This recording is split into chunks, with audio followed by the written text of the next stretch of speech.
Desde España, Antón Losada. Antón, muy buenas tardes. Esteban del Campo te saluda. Hola, buenas tardes. Buenas tardes, Antón. Queríamos saber cómo nace esto de sin preguntas, no cobertura. Bueno, esto nace en la previa de la campaña electoral de las elecciones municipales del año pasado, después de constatar que se estaba convirtiendo en una costumbre el convocar a la prensa únicamente para hacer declaraciones sin facilitar ningún tipo de ronda de preguntas, ¿no? Sí.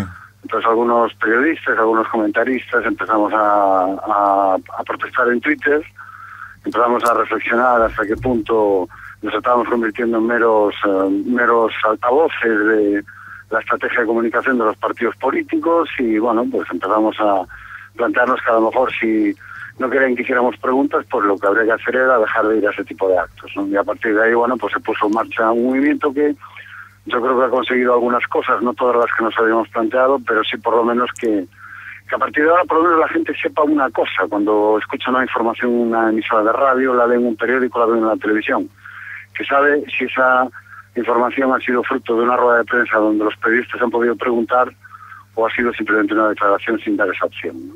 ¿Y cuáles fueron esos principales logros que se consiguieron a través de algo que empezó desde Twitter con un hashtag?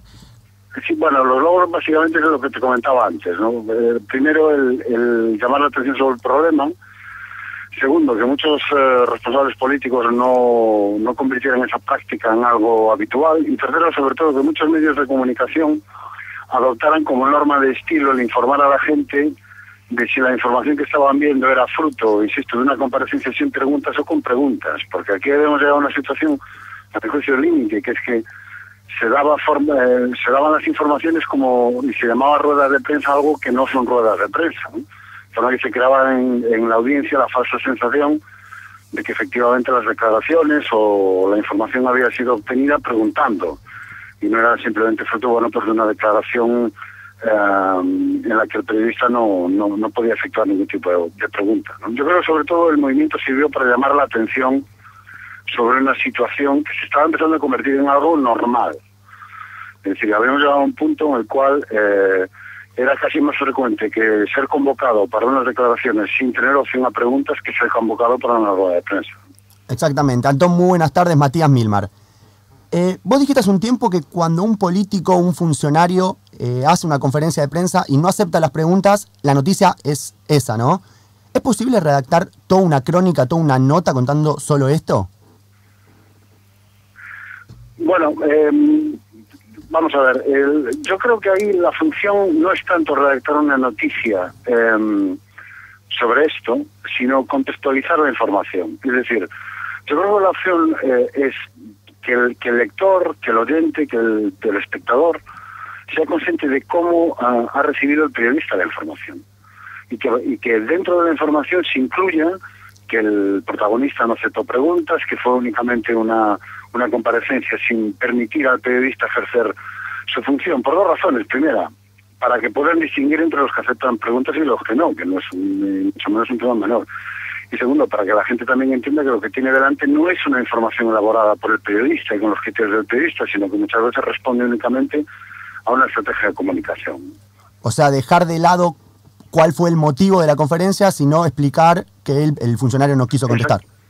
Exactamente, es decir, nosotros lo que conseguimos es que durante un tiempo la noticia era, sin ocultar evidentemente lo que el protagonista había dicho, que la noticia era que no aceptaba preguntas, ¿no? Pues, te insisto, aquí la situación había llegado a un extremo, especialmente por parte del principal partido entonces de la oposición, ahora partido del gobierno, Partido Popular, en la que realmente los periodistas eran convocados más veces para atender sin preguntas que con preguntas, ¿no?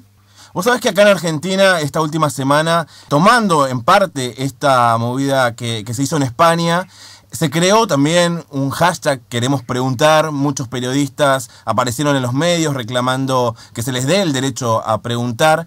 ¿Por qué crees que el poder político le teme a las preguntas de los periodistas? Hombre, yo creo que la razón es obvia, porque las preguntas de los periodistas estropean las estrategias de comunicación. Es que hemos llegado a un punto donde la mayor parte de los responsables políticos creen que los medios de comunicación simplemente son altavoces donde colgar sus mensajes, ¿no?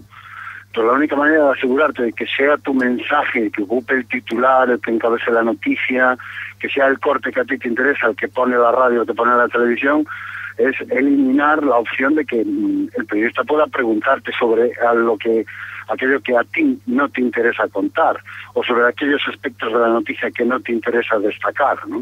Es decir, para mí esta es una batalla fundamental, y que ningún medio de comunicación y ningún periodista debe dejar de dar nunca, ¿no? Porque es la diferencia entre ser un medio de comunicación, entre ser efectivamente un periodista y ser simplemente un altavoz. Y no es lo mismo. La democracia, la buena democracia, necesita medios de comunicación y periodistas. No necesita altavoces. Para eso ya están los soportes publicitarios. Nosotros no hacemos publicidad. Nosotros deberíamos hacer información. Exactamente. Y justamente esto de la democracia tiene que ver con algo que te leí, algo tuyo, una nota tuya, en la que decís que los funcionarios deben elegir entre debatir o preguntar. Exactamente.